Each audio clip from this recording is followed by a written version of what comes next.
Merci beaucoup. Merci Alain Supiot de m'avoir convié ici pour ces gentilles paroles. Je vous remercie également de me donner l'occasion, mais finalement, à travers moi, disons, de donner la parole à ces entreprises un peu particulières de l'économie sociale et solidaire, puisque, effectivement, il me semble que elles constituent une originalité. Alors, elles ont évidemment toujours été une originalité dans le paysage, mais si elles ont suscité l'intérêt des juristes et au-delà, à la charnière des 19e et 20e siècles, il faut bien dire que l'intérêt théorique qui leur est porté s'est très largement émoussé. Même si cet intérêt, ou ce désintérêt intellectuel s'est compensé ces dernières années par un intérêt médiatique, mais ce n'est pas exactement la même chose. Ça ne veut pas dire qu'il n'y a pas de travaux en économie sociale et solidaire, ça veut dire qu'il y a peu de communication entre ces travaux et les travaux qui portent sur l'entreprise classique, unitaire, comme vous la déplorez. Donc l'enjeu ici est d'essayer de déterminer ce que peuvent apporter ces entreprises de l'économie sociale et solidaire au droit de l'entreprise. Je ne vais évidemment pas refaire ni l'histoire ni la définition de ces entreprises de l'économie sociale et solidaire. Je préciserai simplement à titre liminaire que leur définition est assez particulière puisque en réalité est traditionnellement une entreprise de l'économie sociale et solidaire une entreprise qui appartient au secteur de l'économie sociale et solidaire. Or, le secteur de l'économie sociale et solidaire se définit lui-même par la nature des entreprises qu'il compose. C'est-à-dire que l'économie sociale et solidaire est définie, au moins en droit français, comme... alors, il n'y a pas de définition officielle, elle se détermine à travers des compétences ministérielles ou autres, comme... en gros, la conjonction des associations ayant une activité économique, des coopératives, des mutuelles et, à titre plus accessoire et discuté, des fondations. Et donc, être une entreprise de l'économie sociale et solidaire, eh bien, c'est simplement relever finalement de l'un de ces statuts. Alors, on verra tout à l'heure que c'est une situation qui est en cours d'évolution. Ces entreprises qui sont nées, disons, au XIXe siècle, mais qui se sont enrichies par vagues successives jusqu'à aujourd'hui, ces entreprises ont développé des systèmes, des principes originaux qui sont relativement balisés, et je ne ferai que rappeler la rémunération limitée du capital, la gouvernance démocratique, l'intérêt pour la communauté, et on pourrait en ajouter d'autres, bien entendu, la propriété commune pour l'essentiel. Mais donc je ne m'y arrête pas, même si j'y reviendrai évidemment tout au long de l'exposé, mais je n'en fais pas d'exposé synthétique. Il me semble que si on regarde l'apport que ces entreprises peuvent faire au droit de l'entreprise dans son ensemble, eh bien, cet apport est double. D'un côté, on peut trouver dans l'originalité de ces entreprises de l'économie sociale et solidaire des solutions, des mécanismes, des raisonnements qui, par leur originalité et leur caractère quelquefois exotique, peuvent servir d'inspiration pour un droit de l'entreprise. Et puis, parallèlement, il me semble que la confrontation de ces entreprises de l'économie sociale et solidaire avec les principes fondamentaux du droit des affaires, disons de manière générale, les frictions que cette confrontation entraîne sont elles-mêmes éclairantes de ce droit de l'entreprise et, à ce titre, sont susceptibles, là encore, de nourrir le droit de l'entreprise lui-même en lui posant des questions qu'il ne se pose pas toujours autrement. Donc, 2 points. D'un côté, une source d'inspiration directe, et puis de l'autre côté, une source d'inspiration indirecte, ou en tout cas au moins une source de réflexion. Tout d'abord, donc, au titre de l'inspiration directe, il me semble qu'on peut envisager les choses de manière graduelle, selon qu'on s'attache à des solutions, disons, spécifiques au sein de l'économie sociale et solidaire, que le droit de l'entreprise peut piocher des mécanismes qui existent ou des réflexions qui sont menées dans ce droit de l'entreprise de l'économie sociale et solidaire. Mais il est également possible d'avoir un regard plus ambitieux et de rechercher dans les fondements même de ces entreprises de l'économie sociale et solidaire et dans la remise en cause que certains suggèrent du modèle dominant, une source d'inspiration pour une reconstruction. Et j'ai découvert avec bonheur ce matin que des échos étaient tout à fait directement envisageables quand on commence à repenser l'entreprise sous forme de commons. Tout d'abord, l'entreprise sociale et solidaire prise comme une boîte à outils. Je ne vais pas m'étendre trop longtemps sur ce terrain, je voudrais juste prendre rapidement 2 exemples qui montrent comment la discussion menée au sein de l'économie sociale et solidaire peut nourrir des débats qui existent par ailleurs dans le droit de l'entreprise de manière générale. C'est le cas tout d'abord pour la responsabilité sociale et environnementale, ou responsabilité sociale de l'entreprise, ou sociétale, peu importe.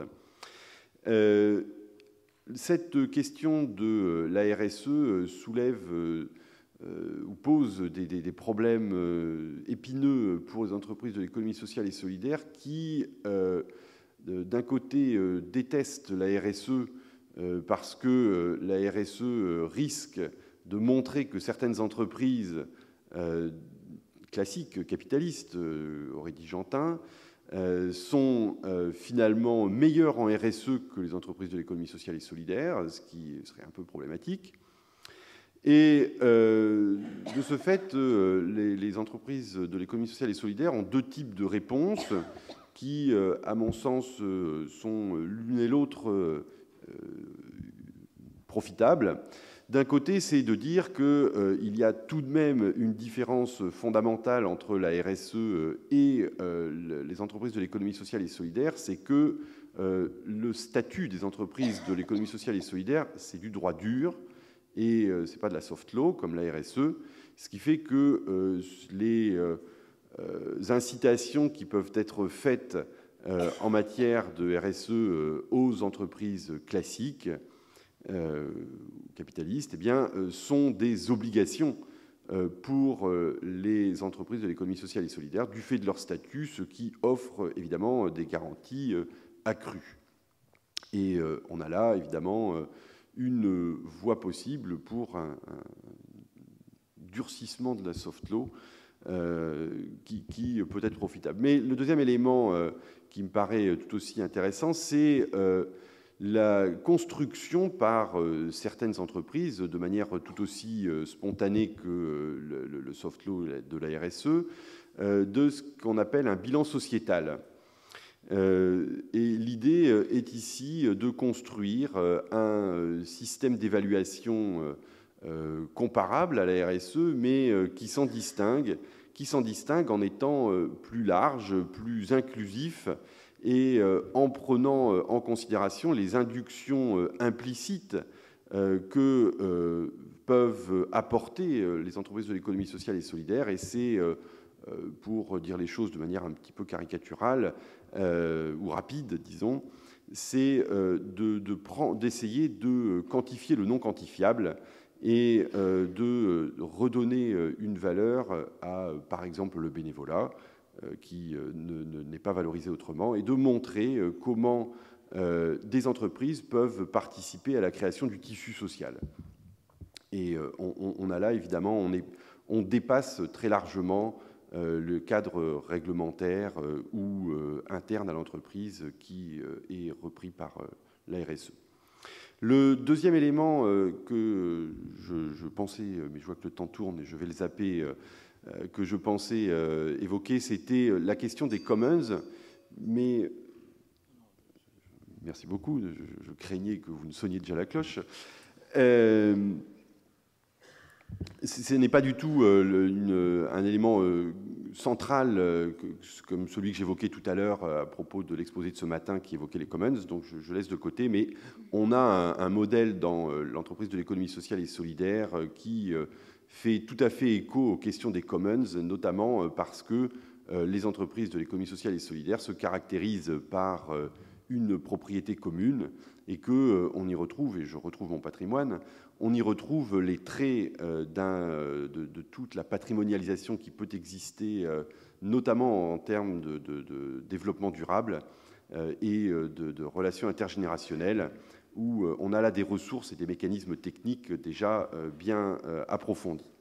Mais je vais m'appesantir un peu plus sur les ressources que peuvent fournir les ressources intellectuelles cette fois,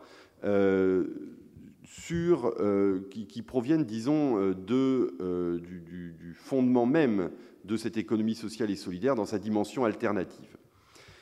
En effet, les entreprises de l'économie sociale et solidaire se sont développées au XIXe siècle comme une alternative au modèle capitaliste qui se développait, puisque je ne vais pas dire se mettait en place, ça a commencé bien avant, de cette dimension alternative, même si elle a été largement battue en brèche depuis, il reste tout de même deux éléments centraux qui me semblent tout à fait importants. C'est d'un côté la question de la gouvernance et de l'autre la question des relations entre l'économique et le politique.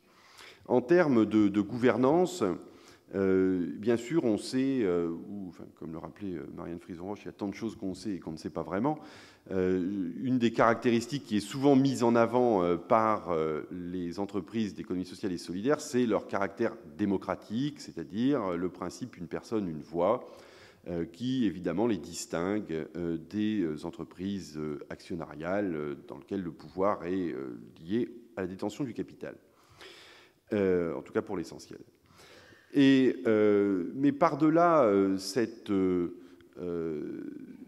particularité qui peut paraître à la fois séduisante, mais qui peut aussi être assez formelle, eh bien, on doit constater que ces entreprises d'économie sociale et solidaire ont une approche de l'entreprise qui rompt très largement avec les débats qui existent autour de l'entreprise, de la définition même de l'entreprise et de l'opposition qui a été maintes fois évoquée entre l'entreprise contrat et propriété et l'entreprise institution qui a nourri les débats depuis 50 ans.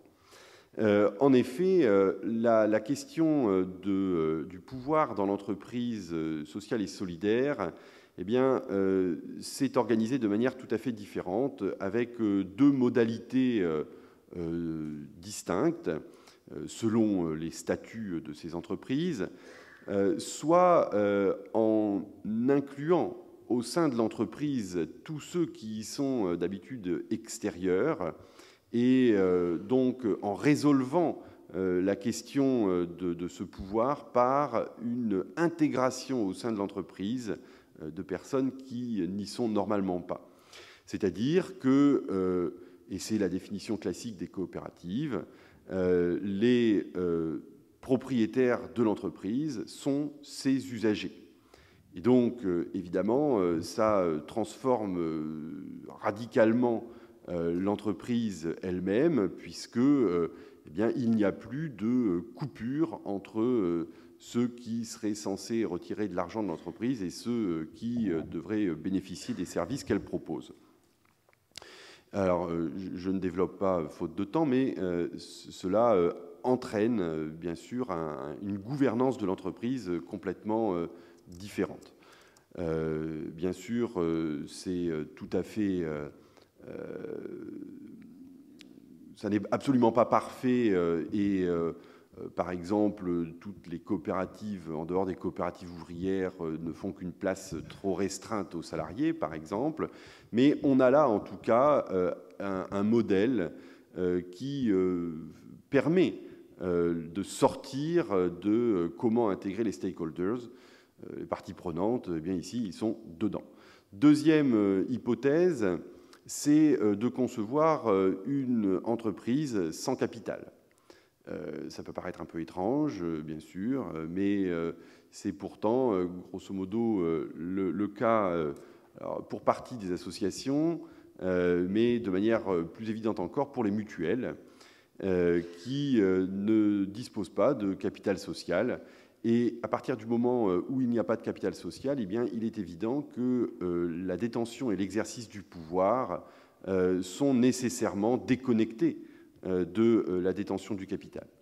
On a là, donc, me semble-t-il, deux hypothèses, deux mécanismes qui permettent de renouveler la réflexion sur le capital. Deuxième question, c'est la relation entre l'économique et le politique. Et de ce point de vue, c'est l'économie solidaire apparue une trentaine d'années qui a renouvelé l'ancienne économie sociale. Je ne développe pas malheureusement. Cette économie solidaire a remis au premier plan cette question de la politique dans l'entreprise. La politique, évidemment, dans son sens organisation de la société, hein, son sens large. Et c'est notamment en se basant sur les travaux de Karl Polanyi et la question de le réencastrement de l'économie dans la société. Il y a sur cette base la contestation de ce que l'entreprise pourrait être une structure autonome qui se gérerait sur des considérations strictement économiques. Toute entreprise, principalement l'entreprise cruciale, certainement, est porteuse d'une dimension politique. Et il y a en conséquence des mécanismes qui doivent permettre de prendre en charge les décisions qui ont une portée politique et qui regardent par conséquent l'ensemble de la communauté. On a donc ainsi des entreprises qui aujourd'hui vont marier différents acteurs, différents partenaires, et notamment les collectivités territoriales. Alors, ça pouvait être le cas dans des entreprises comme les associations. Ça s'est largement renouvelé avec notamment le modèle des sociétés coopératives d'intérêt collectif, les SIC, qui ont presque structurellement des collectivités territoriales à leur capital, et qui, du coup, réaffirme l'ancrage territorial de ces entreprises et, en conséquence, leur incorporation des questions économiques et politiques au sein d'une même entité. Le deuxième élément par lequel le droit de l'économie sociale et solidaire est susceptible de nourrir le droit de l'entreprise, c'est par les frictions qu'il entretient avec le droit des affaires de manière générale. À ce titre, il y a deux façons d'envisager cette friction. Tout d'abord, cette friction conduit à une redéfinition de l'entreprise sociale et solidaire elle-même, et d'autre part, eh bien, une interrogation qui est portée à des concepts ou à des mécanismes plutôt et des principes fondamentaux du droit des affaires.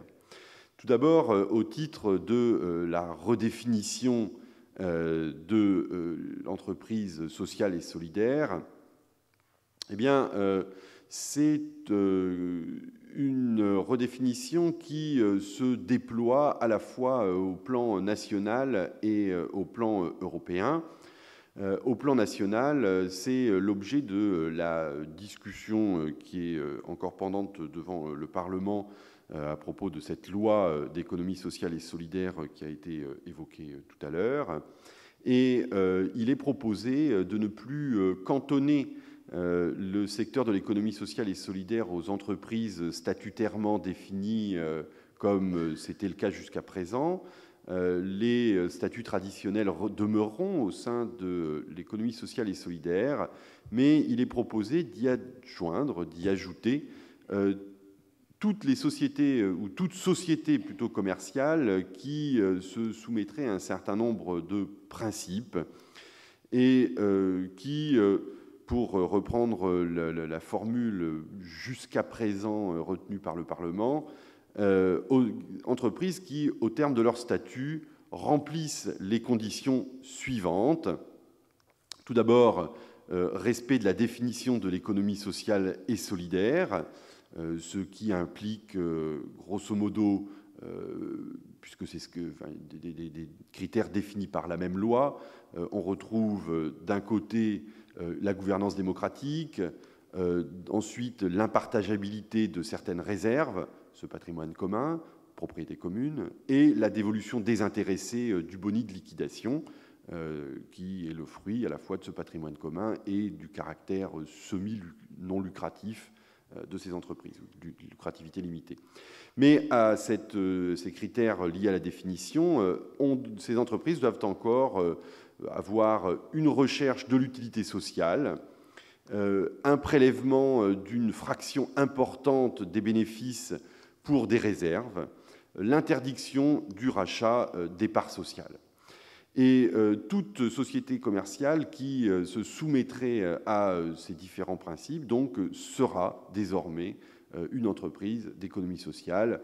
L'enjeu est théoriquement important puisque c'est de casser l'idée que c'est lié à un statut. La définition est liée à un statut juridique. Dans le même temps, je ne suis pas sûr qu'en pratique, ça aura des incidences fondamentales parce que le nombre de sociétés commerciales qui remplissent ces conditions et qui vont les revendiquer, surtout compte tenu des avantages qu'elles pourront en retirer, me semble quelque peu incertain, disons. Deuxième élément, et je crois qu'il me reste déjà très peu de temps, 5 minutes, je vous remercie beaucoup. Deuxième élément au plan européen, mais qui a des incidences en France extrêmement importantes, c'est l'émergence de ce que l'on appelle l'entreprise sociale. L'entreprise sociale qui est d'abord, qui est une notion totalement brouillée par son origine américaine, où l'entreprise sociale connaît diverses versions, mais pour l'essentiel constitue une entreprise capitaliste tout à fait traditionnelle qui, en revanche, est mise en place par des organisations philanthropiques pour faire de l'argent qu'elles attraient ensuite au bénéfice de leur activité. Et donc, c'est l'utilisation finalement des mécanismes capitalistes pour faire de l'argent pour le bien public, disons.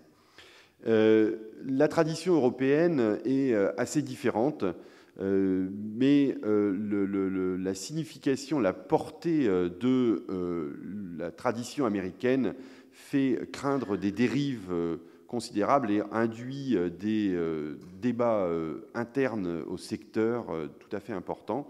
La tradition européenne a été d'insister sur l'objet social de l'entreprise sociale.